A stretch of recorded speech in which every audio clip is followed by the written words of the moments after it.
Welcome to the Real Triathlon Podcast. I'm your host, Garrick here with Nicholas Chase and Jackson Laundry.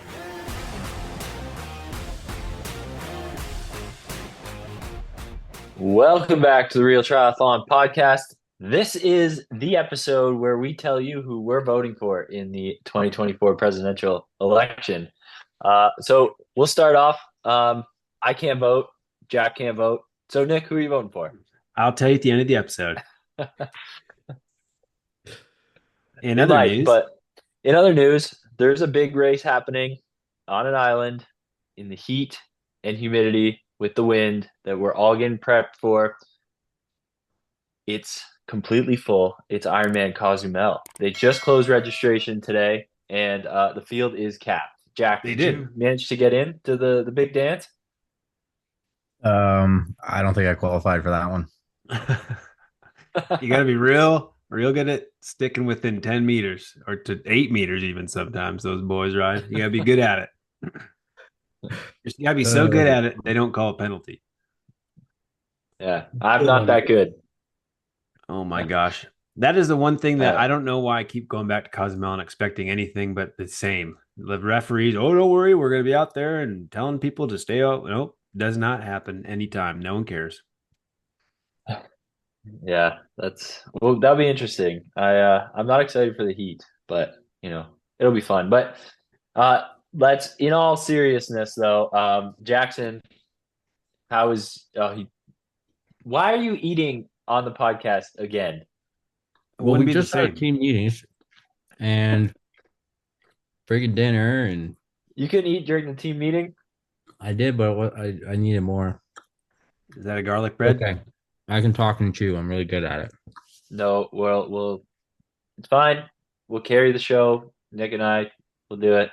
I got this damn spider web on my arm. So, as Jack's chewing, we'll start for him. So he, after Ironman Chattanooga, mid journey out west to Colorado, and he's training with Matt Hansen. And you're at altitude, doing altitude. That altitude prep seems to have worked for you in the past. Mooching off of Matt Hansen seems to work pretty well for you too. Mm-hmm. How's it going? It's been going pretty well. I mean, it's pretty much done. Like, I'm leaving in 3 days, and tomorrow is my last pretty much my last hard day. It's not even that hard. It's like a pretty hard swim and then like a long base run. But I'm supposed to do the last hour of it on the treadmill with no fan. So that'll be pretty hot. But in a trash bag. No, I don't know, man. As soon as you get the intensity above like about a 430 per kilometer pace, you get so hot without a fan, even if you're not wearing anything. It's crazy. So yeah, that's tomorrow, and it's been going really well. Like, as usual, the first few days here, you just feel pretty not great. But luckily this time I was coming from Chattanooga, so I didn't really have to train much hard until quite a few, 4 or 5 days after I got here. And then you come here and real quick, humidity, heat training or altitude training, what do you think's better? Both. You got to do both. Okay, both. Doing both. Well, I've gotten really good response from altitude. Heat training in the past, I don't know. It works for sure, but you also have to make sure you get your quality in. So, like, the thing I've noticed is with altitude, I can maintain my like high end really well because all you have to do is make your intervals a little bit shorter, and you can still push some like the threshold and above threshold efforts, even on the run and swim for sure. So I find I don't like my powers don't, or my outputs don't like drop too much. And once I go back down to sea level, then I'm like at a higher level. Whereas with heat, like, unless you really increase your amount of rest, it's so hard to keep the body temp down if you want to try to maintain your high end. So that's where you have to be a bit careful. So while I'm up here, I'm doing some specific heat stuff just at lower intensities. Like today, I did the classic bike workout that I often do leading into a race, which is jump into a Zwift race, do the Zwift race, take some recovery, then go to the Alpe du Zwift, and then go up at like a steady to tempo effort. So I did the Tour to Zwift stage and got like pooped on by about the top 10% all beat me. But also using Matt's trainer here, I feel like I'm like handicapping myself because the trainer that the extra one he has reads about 10% low. But I connect that one to Zwift. So I really, the first couple days I'm here, I'm like, it's reading 30 watts low on my intervals and I'm at altitude. So like everything looks ridiculously bad, but I make sure to keep in mind that the power is actually higher than what it says. But for the Zwift race, I'm like, great, that'll make it harder. And then, did that and did like, depending which power meter you look at, between 270 to 300 watts for that 55-minute race. And then I jumped on to the Alpe du Zwift and went up it at like an Ironman pace with no fan. That was freaking brutal because as soon as you turn that fan off, man, it's so hot. Like even on the power meter that I use for like on my bike that's accurate, I was only able to manage like it wasn't even 260 up the Alp, but it took an hour because the power that was connected to Zwift was reading like 225. So that took a while, but I think if you can, what I'm telling myself is okay, if you can do like Ironman paces 255 at altitude with no fan, then you go down to sea level, you're going to get like a huge boost. And obviously it's going to be hot, but at least you're going to have wind on you while you're riding outside. I recently took my heat training to the next level, did all that, what you just said, did those things. But in my garage, I put 2 like grow lights, big old UV lights. That way, because that's what I've noticed is the killer when it comes to racing on these hot races is like, oh, this shit's shade, no big deal, but it's still 80% humidity. But once that sun just drives right in the old dermis, it'll just cook you from the inside out. So that's next. I had some ordered for you. Perfect. Well, I'll be just in time for me to be done Kona. And you get a tan, so it's good. You get to stay crisp.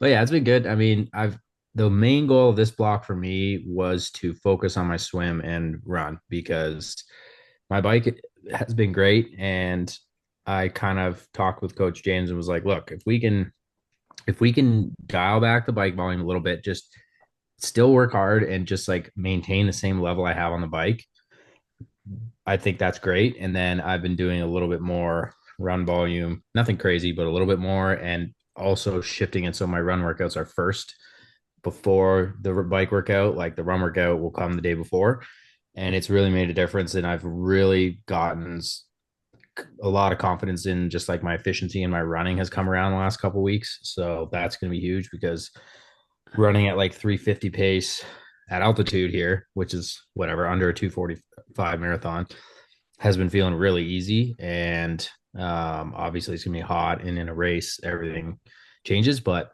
I'm pretty confident in my run right now, which has been kind of what I've been a little disappointed in this year.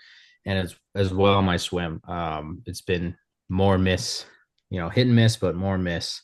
And I've been getting down to some solid times and feeling actually efficient, which usually happens at altitude when you gotta freaking find efficiency because there's no oxygen. So Mark and I'm good with it. I can't wait to get there and for Nick to do everything for me. And well, speaking of that, Mark and I have a pact that when we're doing any swimming with you in Kona, we're just gonna let you destroy us. We are never gonna go ahead of you. You're always gonna be beating Mark. I just use like horrible technique, just be like paddling, and then I'll be like, "Oh man, I'm so good. This is great." We already got it planned. Don't you worry, I got your back, bud. So what's your overall training volume been like week to week since Chatty? Good question. So last week was 27 hours and 40 something minutes. But Training Peaks only tracks it Monday to Sunday. So Chatty was on a Sunday, and then it kind of ramped into training by like Thursday or Friday. So then it's basically 2 weeks of solid training, but only one of those like the middle section of that is the Monday to Sunday. So if you looked at the actual 2 weeks, it would be probably like 26, 27, probably about that 27 mark the first week. And then the second one's probably around that 25 mark. So nothing really crazy at all. Running roughly has been about 90K. So that's been a little bit jumped up from usual. And then swimming right around that 25K mark. I did do a double swim day with Matt, which was a good, I think it was like a 9K day. Yeah, something like that. And my longest ride has been 4 hours. I'm not going to do anything like I did do in my build up to Placid and my build up to Frankfurt. Both of those I had some like 5 hour rides, and just I decided it wasn't worth the energy compared to what it's going to take out of my ability to do the run training. But I did get one long run in up to 30K. So that's close to my longest of the year. My longest was 31. And yeah, the main thing I've been really happy with is the run has started to feel like it's actually efficient and easy at that Ironman pace. So I just got to not cook myself, boys. I just got to go out there, race smart, be in a good position, but get to the run and don't be freaking cooked. And then don't go out too hard on the run. Let's act like let's act like we've watched KONA for the last years and years, and we've always watched it. We've always took notes, hopefully, on how the race dynamics play out. And let's just kind of generally talk about how they would normally play out over the last 5-6 years. How does it normally go in your perspective, Gerald? Well, so a couple of years you have the odd guys that push the swim. So you occasionally have guys who think they can get away on the swim, out of sight, out of mind, stay away. That's how Jan won a few years ago. But last KONA, most recently, no one really pushed the swim. A big pack came out together. The bike mostly stayed together, and then the motos pulled away a couple guys off the front, and then it came down to a run. So really, if you can just put yourself in that main swim pack, you're gonna have no problem riding with that group. Just keep yourself near the front, near the motos, and you won't have to worry about the split, and you'll be there to start the run. Jack, that'd be great. How have you noticed things typically play out? Yeah, I mean, that's definitely looking at like who wins. That's for sure how it's been. Or even like who makes moves into the top 10, because there's a lot of guys who move into the top 10. Yeah, I've kind of always seen, it seems like at the beginning everyone's really trying to make that lead group, and a lot of people burn their matches on the bike. But if you get out with that lead group, it's obviously a massive, massive advantage. But every year, somebody gets into the top 5 who didn't swim with that group. Like, I'm pretty sure Joe Skipper was 5th in 2022, and he had to be, I don't remember, it had to be at least 4 minutes back from that group. Yeah. David McNamee has done it multiple times. Yeah. So it seems like the main key is, getting off the bike and being able to where you're actually not cooked. But yeah, obviously it would be amazing if I could get into that league group. Excuse me. I'm doing everything I can to focus on the swim for this race. I'm going to do a longer warm-up than usual, because every race this year I felt like when I start terrible because I'm just not warmed up. So I'm going to spend the 10 minutes to do a proper warm-up. What about some bands? Are you going to do bands or anything?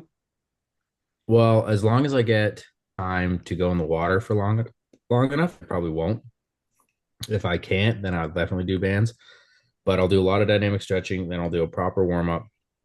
What's a proper warm-up? Efforts, like with some, a couple 25 efforts and a couple 50-meter efforts to like actually get the body. You know how it is when you jump in. Like I did it this week. I had a 200-meter warm-up for one of my swims, because that's all you get in a race. So you do that race, as you're coming into your race, you practice that 200-meter warm-up, and then the set was 100 meters fast at 800 pace, 500 meters steady at Ironman pace. And I was literally like the first round was my slowest, and I guarantee you my heart rate was the highest. Like I felt terrible. And that's just what I want to avoid. I want to get that first few hundred meters of inefficiency done in my warm up so that when I actually start the race, I feel good. And that there's a huge difference because like my first 500 I swam, I think it's 500 yards. It was 6:11. And then by the last one, I was at 5:58. And the last one was probably a little bit harder, but a bunch of them were like they were all faster than 6:11, and definitely the second and third ones were easier than the first. So I just need to make sure because that's a huge difference. Imagine the first 500 meters in Kona, I'm 10 seconds quicker. That could be the difference between making that group and not easily. I think it will be for sure. So that's one of the keys. Another one, I'm going to not wear the sleeves of my suit over my shoulders. I think in an iron that trough is in the favor of making sure your swim ideal. And if it takes me a few extra seconds in transition, that's worth it. I'm going to practice it before. I'm going to use do the plastic bag method of getting your hand through and making sure that it slides through that sleeve. Because when it's wet, it sticks and takes forever to get on. Actually, I still got to run Hoffman because he's the guy who used to always do that. So that's going to be something I practice multiple times. I'm going to practice that in the Hoka briefs. And yeah, if I can get in that group, like Garrick said, what happened in 2022, I know that I know I can hang with even with Ditlev and Laidlow in a group if they're pushing to stay there. Like my cycling is, I'm not probably as strong as those guys, but I'm close enough that I can definitely hang in there. It's just a matter of getting into that position because you start 4 minutes behind and you're in a small group and the guys you're with aren't as strong. Like you're just screwed. There's nothing you can do in terms of being able to compete with the very front guys. That being said, if I don't get out with that lead swim group, I could still have a really good day. Like there's strong cyclists all throughout the field. There's guys to work with. I could still have a strong bike split, come off the bike within contention, like very likely in the top 20 and potentially in the top 10, and then just have a good, well-paced run and cool. Just do as much ice as I can. And I've got on my nutrition plan. There's 7 bottle stations for pros only on. So I'm going to put a freaking bottle with sport drink at every single one so I can stay hydrated. I can stay cool. And Nick, bring a few extra RTS bottles. We'll use those and do everything I can and just absorb the experience. And in the pretty likely scenario that I still have a freaking epic blow up and barely can run, then that's fine. It's Kona. Like you learn, you're there to, to just be a leech. Be a leech all day long. Leech off the guys, leech their energy, leech their draft, leech their nutrition. Just leech it from them and absorb it. And then you start every time you pass someone in a group, you just take a bottle off their bike. That'd be great. Just throw it. Yeah. You don't even drink it. Just toss it. So we're going to make sure that all the logistics are set up. You're going to have, I think that's the other part of Kona that I can't wait to see is like how much bullshit you're going to have to do before the race. Like, hey, we want to meet with you. Hey, let's have a meeting. And that's why I'm going to run interference and all that bullish to the maximum. I'm even going to dress up as Jackson for a few interviews. And I bet you Bob wouldn't be able to tell the difference. What if I showed up to breakfast with Bob? I got to do it. That'd be funny. Jackson Landry. The thing is with Bob is he talks to so many athletes that he probably would realize something was off. But if you just really were super confident, he'd probably be like, "Oh yeah, I guess I just got confused before or something." You're not Jim.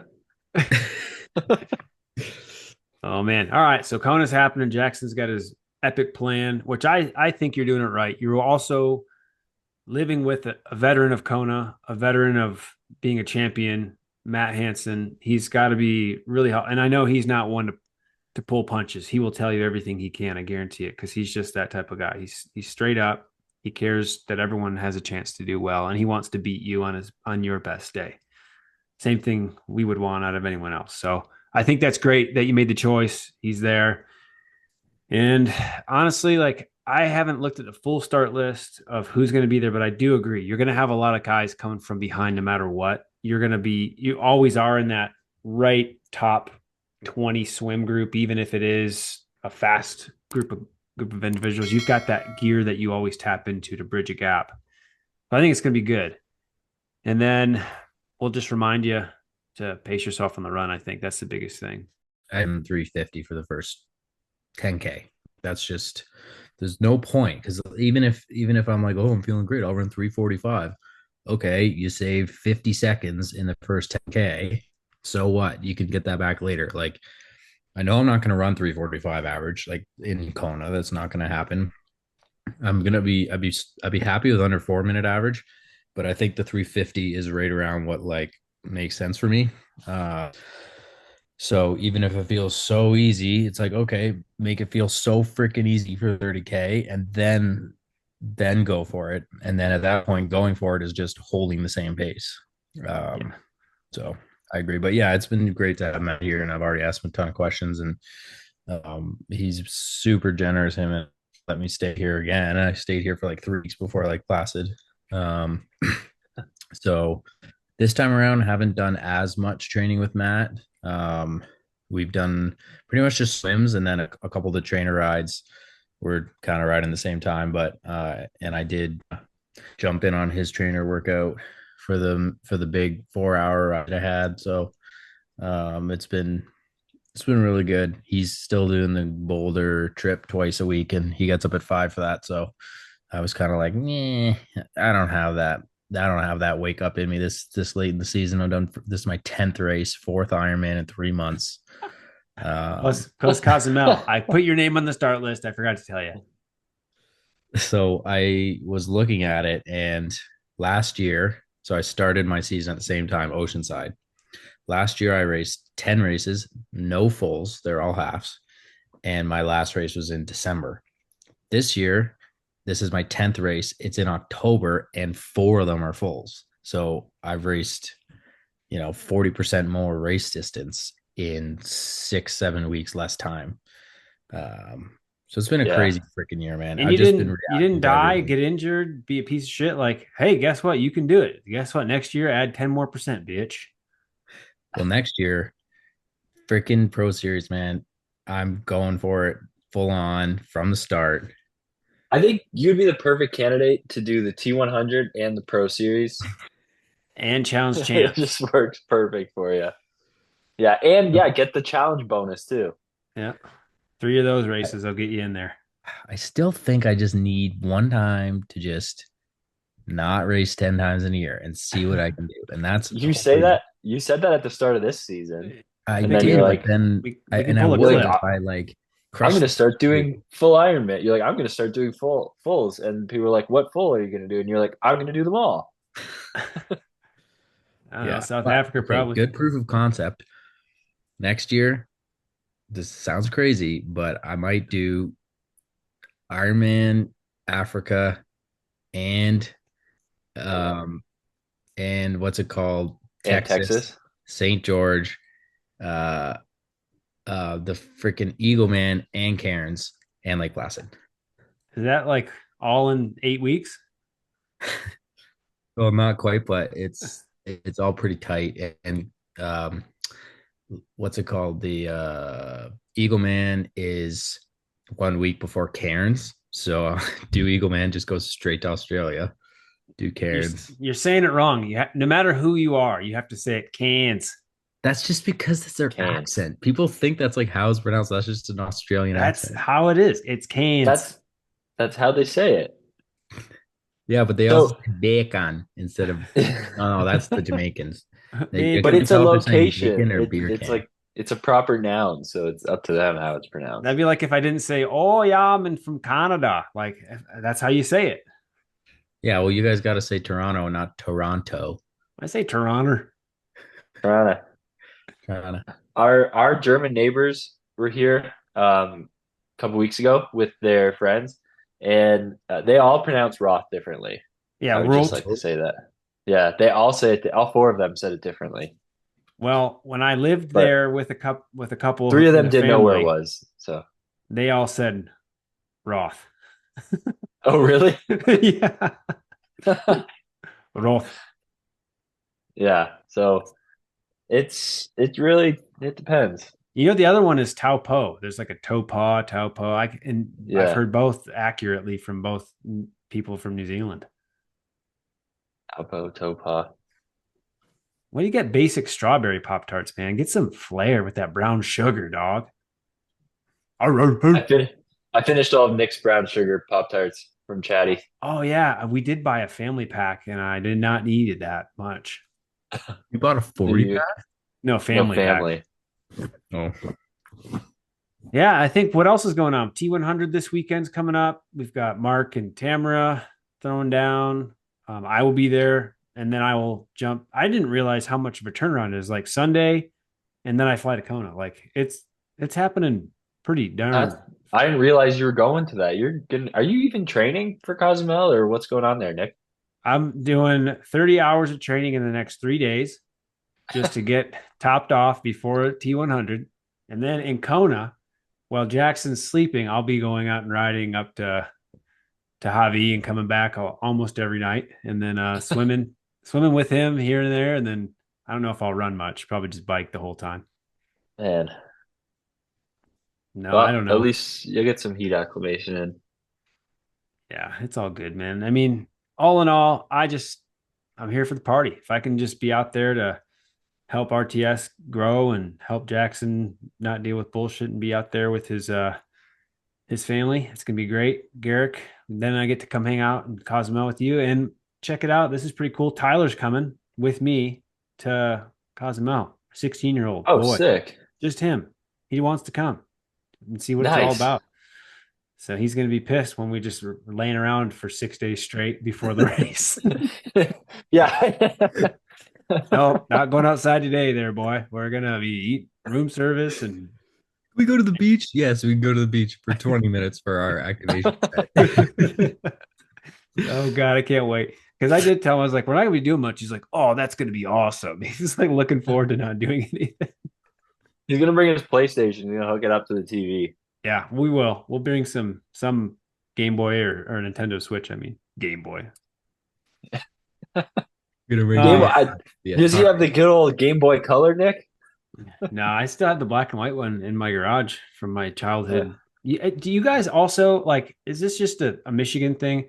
My parents brought me my two totes full of like my Hot Wheels and like toys and random artistic like actually piles of my schoolwork from being in elementary school. And I just got it in my garage. Like, I feel bad getting rid of it. They probably felt bad getting rid of it. So like, do you throw that shit out? What do you do with it? It's you in the olden days. It's all you got left. I don't remember anything. Every time I go to my dad's house, he says, "Get this shit out of my basement." It's like my hockey equipment and stuff. I'm like, you could throw it out. I feel like you go through all the schoolwork. You pick like 3 things that look cool that you can look back on. You throw the rest out.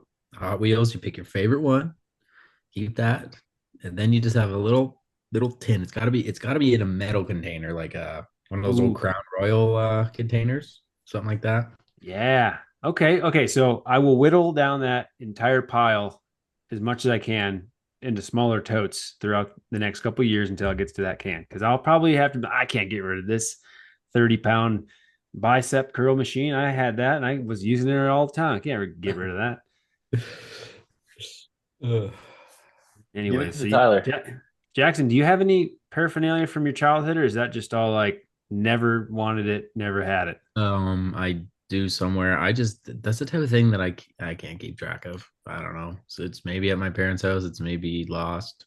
I do have some coins. I have like a couple silver dollars. One of them was from like around 1900 or maybe even late 1800s.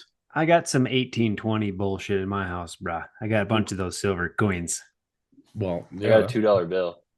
None of that's worth anything, by the way. Like, I've researched like all these things. I'm like, I probably got hundreds of thousands of dollars. Like, this silver dollar from 1740 is worth $1.20. Like, it's not worth much more than it was. Oh my God. Have you ever come across like trophies from when you're younger and you're looking at them and you're like, man, I really was happy when I got this. And now I think it's just taking up space. Like, I don't really care that I was MVP of the badminton team in grade 9. I even got that stuff for the Air Force, and I'm like, I got this leadership award. I don't want to display that. I'm embarrassed. Like, What? yeah, like That stuff actually means something. I don't know. I mean, if I had like a Medal of Honor, I'd probably put that in the wall. But like a leadership award for some bullshit academy thing I had to do, like I don't know. That's kind of good job, Nick. We were proud do of you you. guys think my Alpha Flies are going to come in time? Which ones? Alpha Fly 8s, the brand new ones? Estimated arrival Friday, October 18th, which is the day we leave. No, they will not arrive in time because it will arrive at like 10 minutes after you depart from there to there. But that happens to me every time. I wonder if Ashley could take them. I feel so bad. They're not. It's not like a small thing. She'll bring 'em. Luckily, Matt and Ashley are staying right near where we're staying, Nick. Apparently, it's not a bad spot to stay. Yeah, we're kind of far down Elite. Yeah. So they're staying like right across a lead from us, like half a mile away. So maybe I can make her a deal. Say, look, I'll carry some of your shit. And then when you get there, I'll trade it. And then we trade it. Yeah, bring a curling iron. You got to bring that curling iron that she probably was like, I don't really have room for a curling iron, but I'd love to have it. You'll probably be able to buy a pair there too. Alpha Flies. Probably. It is Kona. They'll be like $600 because of island prices, man. Yeah, but Jack will tell him he's a pro and they'll give him to him for like $5.89. How many times has telling anybody you're a pro gotten you anywhere besides in like a VIP like check-in sequence? First thing, hey, when I met Morgan, first thing I did was say I was a pro triathlete and instantly. Well, you had your married. license since you were 12. Did triathlons. He's like, is that when you like do a run and then you drink beer? I don't know if that is. And then no, usually they're like, oh, my dad runs marathons too. Yeah. I did a sprint once. It was in a pool. Oh, boys. Not disparaging people that do sprint triathlons in a pool. Yeah, we forget that that's where we started and we're all these like chiseled old peppery bastards. Yeah, you guys are in your 30s. We're Ironman guys now. Garrick, you're going to be 30 in like 4 months. All I know is not yet. I got a good compliment the other day. All these 40-year-old guys were like, "Oh yeah, you're definitely in your 30s." I was like, "That's right. I still am." Put an 8 on that 30, but I'm there. You're still there, bud. You mean we're going to be in our 30s together? All of us, yeah. Holy shit, man! We're now gonna I'm gonna feel really old. And we're gonna do. I want each of us to get a tiny little hairline marking tattoo, and then we're gonna also measure it in the next 10 years and see who's lost the most hairline. Every time I get a haircut, because I just like get 2 haircuts a year. Every time I get a haircut, it's further back. You get 2 haircuts a year. I think our hairlines are sometimes 3, depending how it lines up. Yeah, are in reverse order of our ages. Although me and Nick might be kind of similar. I'm still going with this is just a widow's peak. It is. Mine cuts back pretty far back here. Oh no, it's starting. Let's see, Nick. You gotta. I am. Look, flipper. She's you gotta push her back. No, see, that's the same. She's too luscious. Nick's got plugs. Yeah, I've been getting them in installments every 2 years. Yeah. Oh God. All right. So, anyways, off season, we're going to Turkey getting hair transplant. It's free. Oh, that's just They got too much hair over there. They don't want to give it away. All right, boys, we gotta let Garrett go. It's like 10 p.m. He's got to probably swim or. Probably got to finish this brick. Yeah, I did the most age group thing today. It took me an hour and a half to get to work, so I missed my swim this morning. So I swam after work, then did a sauna, and then immediately biked. Oh, all after work. Commitment, man. I like it. I love it. That is what gets you to at least 15th place at Cozumel. I'll take it. slightly over middle of the pack. I'll take it. That's Hey, by the way, where we live. Freaking steam room. Have you done steam room? That thing Yeah. is that thing's dirty. I've been cranking that every day here.